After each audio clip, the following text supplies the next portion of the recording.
ಮೈಸೂರು ನಗರವು ವೇಗವಾಗಿ ಬೆಳೀತಾ ಇರುವ ನಗರವಾಗಿದ್ದು, ನಗರದ ಸಂಚಾರಿ ವ್ಯವಸ್ಥೆಯನ್ನು ಸುಗಮಗೊಳಿಸಲು ರಸ್ತೆಗಳ ಅಗಲೀಕರಣ ಅತ್ಯವಶ್ಯಕವಾಗಿದ್ದು, ಅಗತ್ಯವಿರುವ ರಸ್ತೆ ಅಗಲೀಕರಣ ಕಾಮಗಾರಿಯನ್ನು ಕೈಗೊಳ್ಳುವಂತೆ ಸಮಾಜ ಕಲ್ಯಾಣ ಇಲಾಖೆಯ ಸಚಿವರು ಹಾಗೂ ಜಿಲ್ಲಾ ಉಸ್ತುವಾರಿ ಸಚಿವರಾದ ಎಚ್.ಸಿ. ಮಹದೇವಪ್ಪ ಅವರು ತಿಳಿಸಿದರು. ಇಂದು ಜಿಲ್ಲಾ ಪಂಚಾಯತ್ ಮಿನಿ ಸಭಾಂಗಣದಲ್ಲಿ ಹಮ್ಮಿಕೊಂಡಿದ್ದ ವಲಯ ಕಚೇರಿ 7 ಮತ್ತು 9ರ ರಸ್ತೆ ಅಗಲೀಕರಣ ಕಾಮಗಾರಿಗಳ ಕುರಿತು ಪರಿಶೀಲನಾ ಸಭೆಯ ಅಧ್ಯಕ್ಷತೆ ವಹಿಸಿ ಅವರು ಮಾತನಾಡಿದರು.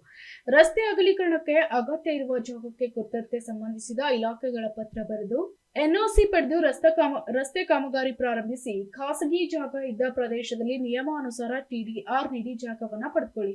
ಮೈಸೂರು ಮಹಾನಗರ ಪಾಲಿಕೆ ಆಯುಕ್ತರಾದ ಶೇಖ್ ತನ್ವೀರ್ ಆಸಿಫ್ ಅವರು ಮಾತನಾಡಿ, ಅಬ್ಬಾ ರಸ್ತೆ, ಸರ್ಕಾರಿ ಅತಿಥಿ ಗೃಹದಿಂದ ಕಾಳಿಕಾಂಬ ದೇವಸ್ಥಾನದವರೆಗೆ, ಬೆಂಗಳೂರು ನೀಲಗಿರಿ ರಸ್ತೆ, ಡಾಕ್ಟರ್ ಬಿ.ಆರ್. ಅಂಬೇಡ್ಕರ್ ವೃತ್ತದಿಂದ ಫೌಂಟೇನ್ ವೃತ್ತದವರೆಗೆ, ಪೇಟ್ಲೈಟ್ ವೃತ್ತದಿಂದ ಸಬರ್ಬನ್ ಕಡೆಯ ರಸ್ತೆ ಮೇಲೆ ಮಲೆ ಮಹದೇಶ್ವರ ರಸ್ತೆ, ಗೋಪಾಲಗೌಡ ಆಸ್ಪತ್ರೆ ವೃತ್ತದಿಂದ ಬುದ್ಧ ವೃತ್ತದವರೆಗೆ, ಚಾಮುಂಡಿ ವಿಹಾರ ಸ್ಟೇಡಿಯಂ ರಸ್ತೆ, ಹೀಗೆ ಅನೇಕ ರಸ್ತೆ ಅಗಲೀಕರಣ ಕಾಮಗಾರಿಗಳನ್ನ ಕೈಗೊಳ್ಳಲಾಗಿದೆ ಅಂತ ಸಭೆಗೆ ಮಾಹಿತಿ ನೀಡಿದ್ದಾರೆ. ಸಭೆಯಲ್ಲಿ ನರಸಿಂಹರಾಜ್ ವಿಧಾನಸಭಾ ಕ್ಷೇತ್ರದ ಶಾಸಕರಾದ ತನ್ವೀರ್ ಸೇಠ್, ಜಿಲ್ಲಾಧಿಕಾರಿಗಳಾದ ಜಿ. ಲಕ್ಷ್ಮೀಕಾಂತ್ ರೆಡ್ಡಿ, ಜಿಲ್ಲಾ ಪಂಚಾಯತ್ ಮುಖ್ಯ ಕಾರ್ಯನಿರ್ವಹಣಾಧಿಕಾರಿಗಳಾದ ಎಸ್. ಯುಕೇಶ್ ಕುಮಾರ್, ಜಿಲ್ಲಾ ಪೊಲೀಸ್ ವರಿಷ್ಠಾಧಿಕಾರಿಗಳಾದ ವಿಷ್ಣುವರ್ಧನ್ ಸೇರಿದಂತೆ ವಿವಿಧ ಇಲಾಖೆಗಳ ಅಧಿಕಾರಿಗಳು ಉಪಸ್ಥಿತರಿದ್ದರು.